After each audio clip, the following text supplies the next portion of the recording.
Ukrainian President Volodymyr Zelensky is in Paris right now. He was greeted by French President Macron.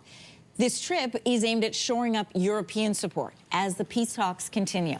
Meantime, Russian President Vladimir Putin is going to meet with U.S. Special Envoy Steve Witkoff tomorrow. They're going to look over this latest proposal that is to end the war in Ukraine. For a closer look at this round of talks, I'm joined by Andrew Rosalis. He's a former official with the Department of National Defense and a fellow at the Canadian Global Affairs Institute. Great to have you with us for this conversation. Good morning. Good morning, Anne-Marie. We're going to start with the very latest. That is the meeting between Zelensky and Macron. What will he be pushing for? What needs to be the outcome from these talks today? Well, those are very much sidebar negotiations. It's a point of Europe, particularly France, Britain also, trying to keep pace with the main show. And the main show is really the negotiations between the United States and Ukraine and the United States and Russia to try to bring the war to an end. So what you have here is Zelensky going off to his close supporters, the Europeans, saying, you know, you need to give me support, more armaments and so on. But really, it's kind of a sideshow. Not the main show. The main show we saw in Florida yesterday with the meetings with the Americans and the Ukrainians. And tomorrow in Moscow, Witkoff will be meeting with Putin.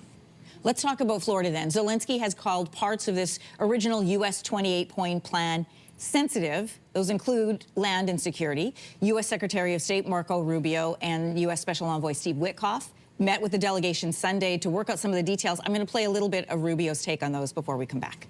This is about ending a war in a way that creates a mechanism and a way forward that will allow them to be independent and sovereign, never have another war again, and create tremendous prosperity for its people, not just rebuild the country. But so that's the hope. He also admitted more work obviously still needs to be done. That's why these talks are happening.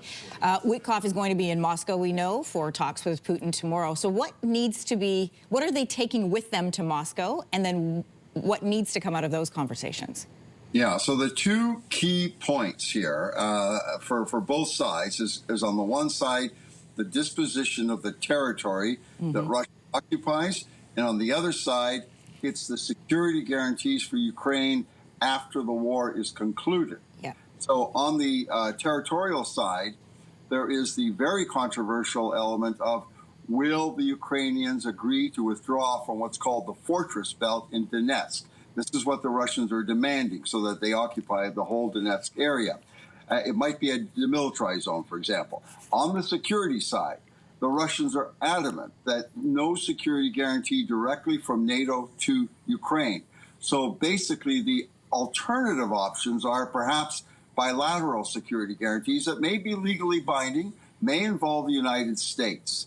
And there could be very interesting formulas developed on how Ukraine does not get into NATO while at the same time not violating its constitution, which says it must try to get into NATO. So there's a lot of moving pieces here which are being kept close hold right now.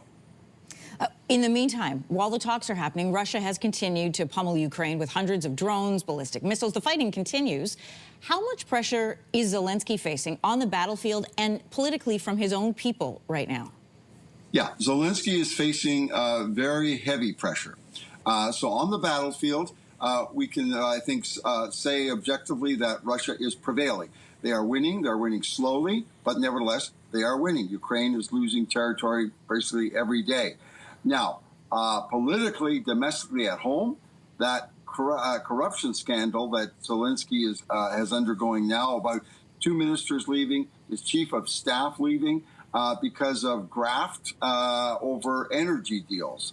And when the Russians are pummeling the Ukrainian energy grid, and there are high-level people taking 15% off the top of contracts to repair the energy grid, it doesn't look good. So he's being sniped at now by people, politicians in Ukraine, and even his own ambassador in London, who's a former army chief or commander-in-chief of the Ukrainian forces, is starting to write articles about how he thinks the war should be concluded. We know that Putin has said, you know, there's certain concessions that he is not willing to make. Land is one of those. He has said that before. Where does Ukraine need to land on this to find a place to end this? And what kind of pressure is the U.S. applying behind the scenes to make sure that this deal is done? Trump wants a deal. He wants to be able to claim this win.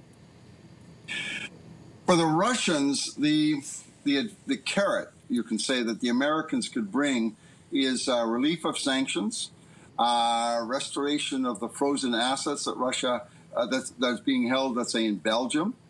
So basic and open trade or greater trade between the United States and Russia. So there's economic benefits to Russia if they may concede on some of the points. It's hard to see where that might be, but we'll have to wait and see on this one. But that's the carrot for the Russians. There's very little stick left to apply to the Russians. They're sanctioned.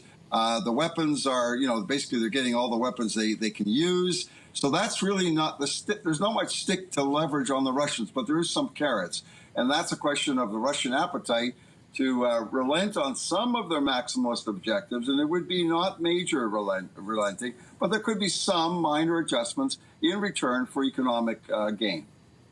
Delicate talks. We're going to be watching for them as they happen tomorrow. Andrew Rasselas, former official with the Department of National Defense and fellow at the Canadian Global Affairs Institute. Really appreciate your insights this morning. Thanks for joining us.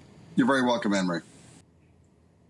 If you like that video, make sure to subscribe to the Your Morning YouTube feed, where you can find all kinds of new content posted every weekday morning.